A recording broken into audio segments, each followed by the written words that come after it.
এই যে কচ্ছপটি, এটি সেই মুর্শিদি জামাই পাগলের রওজা শরীফ, সেই শেওড়া গাছ, যে গাছেই কিন্তু তিনি এসেছিলেন। আসসালামু আলাইকুম। আজকে আমি আপনাদের মাজারে নিয়ে যাব, যাকে আমরা রাজবাড়ী জেলা সকলেই চিনি জামাই পাগলের মাজার হিসেবে। দেখুন, বাবা মুর্শিদি জামাই পাগলের মাজার শরীফ।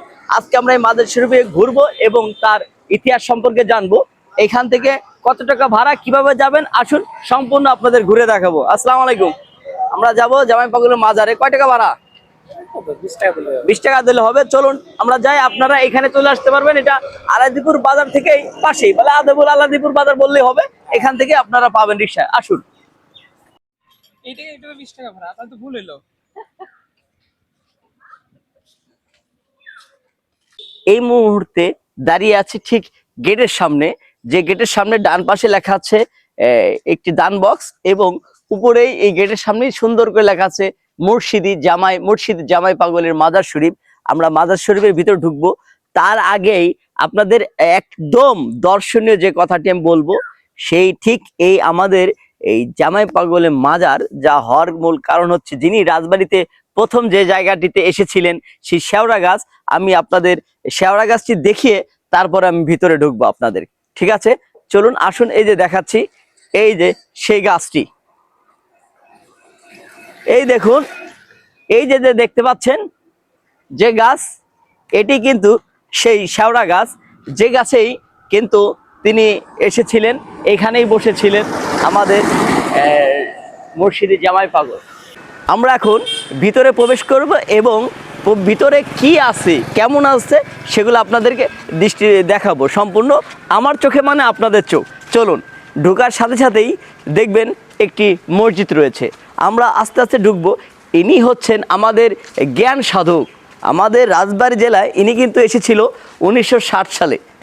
যেভাবেই হোক, তিনি কিন্তু একজন জ্ঞান সাধক। তার সমাধি স্থানে আমরা এখন যাচ্ছি। ডান পাশে রয়েছে একটি সুন্দর ঈদগাহর মতো একটি জায়গা, যেখানে জানাজাও পড়ানো হয়, অনেক সুন্দর। আর এই সামনে একটু এগোলেই আমরা দেখতে পাবো ঠিক মাজার শরীফ। আসসালামু আলাইকুম ইয়া হালাল কবর। মাজার শরীফে লেখাই আছে নূর বাকের শাহ। এখানে অনেক সুন্দর করে সাজানো, আর এখানে লেখা আছে উপমহাদেশের খ্যাতনামা অন্যতম অলিয়ে কামেল মুর্শিদে জামান, আধ্যাত্মিক মহান জ্ঞান সাধক বাবা মুর্শিদ জামাই পাগলের পবিত্র মাজার শরীফ। বাৎসরিক উরুস হয় 15ই ফাল্গুন। এটি 2 বার হয়ে থাকে। তো আমরা যদি চাই, আমরা পবিত্রতা রক্ষার্থে আমাদের সবাই যারা ঢুকবেন তারা অবশ্যই স্যান্ডেলটা খুলে প্রবেশ করবেন। আমাদের ধর্মে আছে পবিত্রতা ইমানের অঙ্গ। আসসালামু আলাইকুম। আসুন, দেখুন কত সুন্দর করে লেখা রয়েছে এখানে। হ্যাঁ, সুন্দর। এখানে সুন্দর। আসুন, এখানে একটি দান বক্স আছে, আর আমরা সেই মাজার জিয়ারত। আসসালামু আলাইকুম। এটি সেই মুর্শিদি জামাই পাগলের রওজা শরীফ।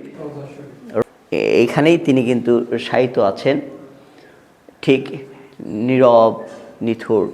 আসলে আমরা সবাই আল্লাহর কাছে চাবো।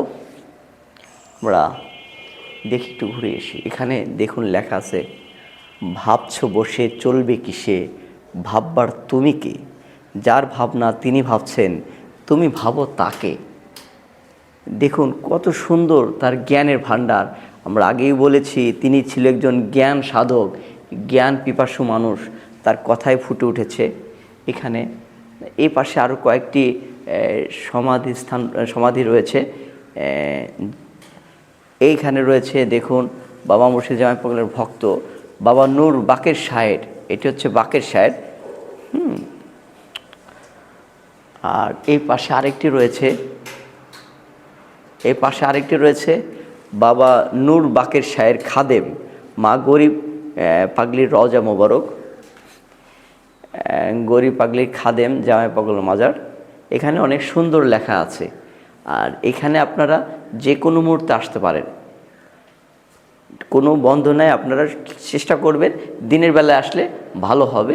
9টা থেকে 5টা বা সন্ধ্যার আগে পর্যন্ত আপনারা এখানে দেখতে পাবেন। চলুন আমরা একটু দেখা শেষ করে বাইরে কি আছে সেগুলো আপনাদের দেখাবো, আসুন।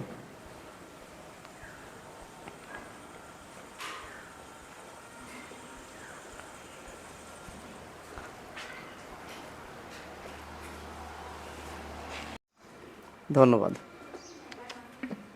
আল্লাহ কবুল করুন। আমরা মিষ্টি মুখ করলাম, দেখুন, বাহ, স্বাদ অনেক সুস্বাদু, অনেক মিষ্টি, আলহামদুলিল্লাহ। ভিতরে ঢুকে এখানে কিন্তু গোসলখানা রয়েছে। আর দেখুন, এটি সেই লিচু গাছ, সেই সময়ের লিচু গাছ, তাই তো? সেই সময় কিন্তু এই লিচু গাছটা ছিল, সেই সময় থেকেই বংশ পরম্পরা এই গাছটি অনেক সুন্দর। আর এর জায়গাটিতে অনেক সুন্দর জায়গা রয়েছে। আর ওই পাশে ফাঁকা রয়েছে, এখানে অজুখানাও রয়েছে। এখানে কয়েকটি কবর রয়েছে। আমরা কবর দেখে দিই একটু। এই যে এখানে রয়েছে কয়েকটি কবর। আর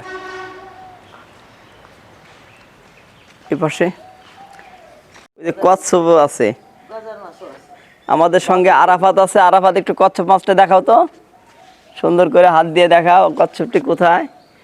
ওই যে দেখা যাচ্ছে, আমি একটু জুম করে দেখাচ্ছি আপনাদের। এই যে কচ্ছপটি, তাই না? গজার মাছ আছে, আমরা একটু দেখি দেখি এই গর্তের ভিতর।